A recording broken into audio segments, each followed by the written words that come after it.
ఏడుకొండలవాడ వెంకటరమణ గోవింద గోవింద. నాకు చాలా మంది మెసేజ్లు చేస్తున్నారు, తమ్ముడు నువ్వు ఇంత కఠినంగా మొక్కు తీర్చుకున్నావు కదా, అలిపిరి నుంచి తిరుమల వరకు కాళ్ళ మోకాల మీద వెళ్ళో, నీకు ఆ స్వామి ఏ కోరిక నెరవేర్చారు అని చెప్పేసి.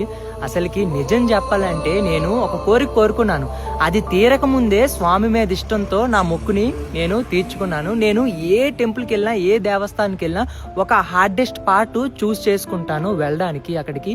ఇప్పుడు నేను అలిపిరి నుంచి తిరుమల వరకు 3550 మెట్లు నా కాళ్ళ మోకాలతో ఎక్కాను. మెట్టుకి గోవిందా గోవిందా గోవిందా అనుకోనే ఎక్కాను.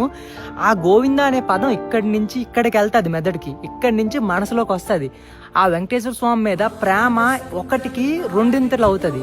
నేను ఏ టెంపుల్కి వెళ్ళినా లాస్ట్ వచ్చేసి అమర్నాథ్ వెళ్ళాను. అయ్యప్ప స్వామి విగ్రహం పట్టుకొని కాళ్ళకి చెప్పులు లేకుండా లుంగి పంచి కట్టుకొని రక్తం గడ్డ కట్టించే అంత చలి ఉంటుంది.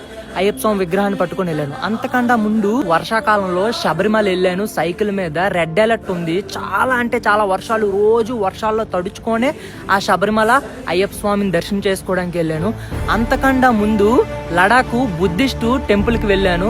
-25 డిగ్రీల్లో చలిలోని సైకిల్ తొక్కొని ఒక్కసారి చేతులకు గ్లౌజులు వేసుకుంటా ఒక్కసారి తీసామంటే నిమిషంలో చేతికి రక్తం గడ్డ కట్టేస్తుంది. అంత చలిలో కూడా వెళ్ళాను. అంతకన్నా ముందు కేదార్నాథ్, గౌరీకుండ్ నుంచి కేదార్నాథ్ వరకు సైకిల్ విత్ లగేజ్ 50 కేజీలు భుజం మీద ఎక్కించుకొని మరీ పైకి వెళ్ళాను. నేను ఏ టెంపుల్కి వెళ్ళినా ఇలాగే హార్డెస్ట్ పాత్ చూస్ చేసుకుంటాను.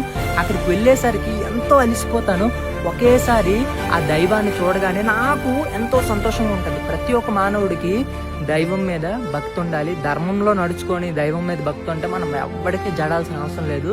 మనం మళ్ళా ఉంటే చాలు. నేనైతే ఇదే విధంగా ఉంటాను. ఎక్కడికి వెళ్ళినా ఇదే హార్డెస్ట్ పాత్ చూస్ చేసుకుంటాను. గోవిందా గోవిందా.